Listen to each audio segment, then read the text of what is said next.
I was struggling at that time with alcohol, and she was struggling with me, struggling with alcohol, and I remember one of the things that I said was, you knew who I was and what I did before we got married. Why are you getting all up about it now?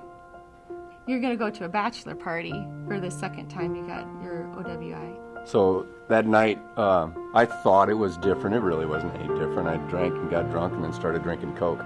So I was coming from Sioux City up K22, and I just blacked out. I mean, when I came to, I was doing spins on K22 and hit the ditch and rolled the truck. There was a fellow that saw it, called it in right away. He said that he didn't think anybody could live through that. So I got politely handcuffed and hauled off to Lamar's.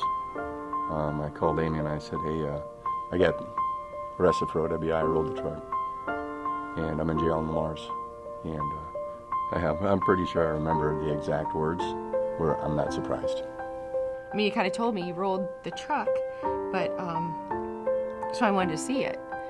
It was just mangled, and I just thought, oh my gosh, I mean, he could have been thrown from it. I mean, it could have been a lot worse. I mean, you come out of it with like not even a scratch. A bump in the head.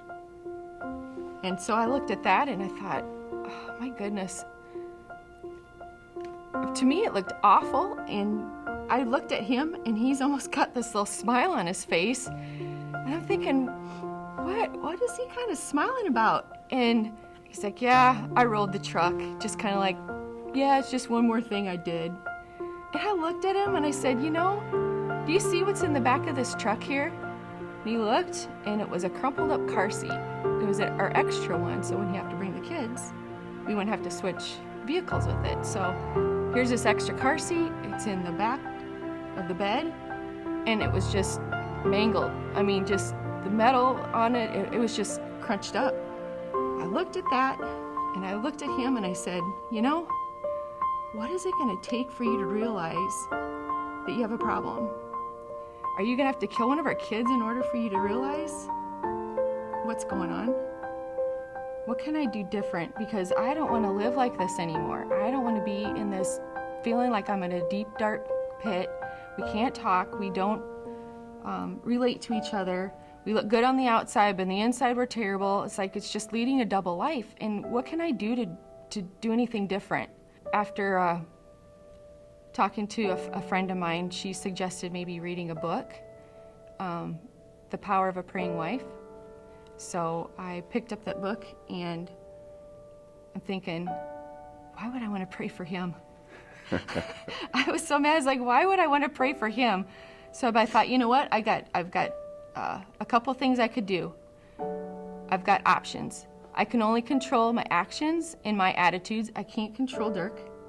I can't control anything else, but I can control myself and how I act and how I speak and what I do.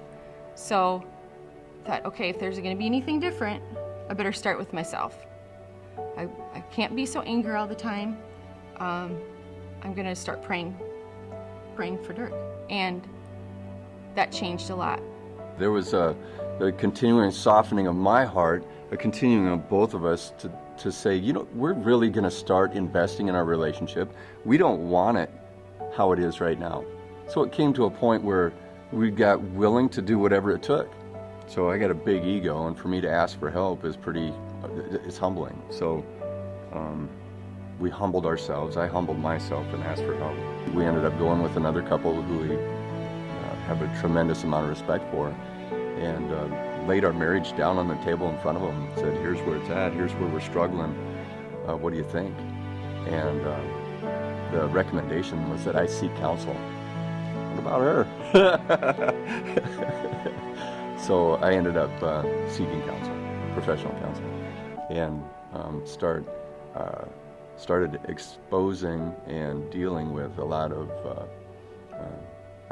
deep-rooted pains from my past to be able to move our relationship forward. And there was 2006 is when I got saved.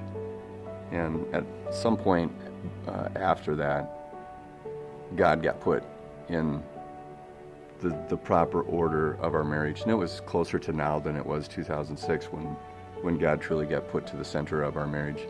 And if that doesn't happen, if God doesn't become the center of your marriage, the number one of your marriage, I don't think there's going to be a salvation of your marriage. There's a saying, if you spot it, you got it. There's other people that we purposefully put in alignment in our life because we spot what they have and we want that in our marriage. I need the help of godly men speaking into my life so that I can be the husband that I need to be to my wife. I took our RV to Ponca State Park for the sharing narratives of the journey. And I get this text. I'm there early at church to pick everybody up. We're just going to congregate there and then pile in the RV and then head out. I get a text from Amy and she says, "Oh, honey, I'm so excited for your day. I know that this is going to be a gift for you and you're going to be a gift for a lot of other people." And then she signed it. Normally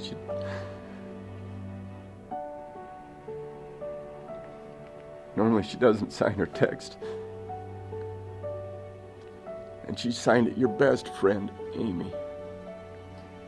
And it was in November, right at 3 days after our anniversary. Was the first time I've ever heard her call me her friend. We're buddies now. We're buddies. So the gifts that have come out of it is the friend that I always wanted and didn't know that I could have.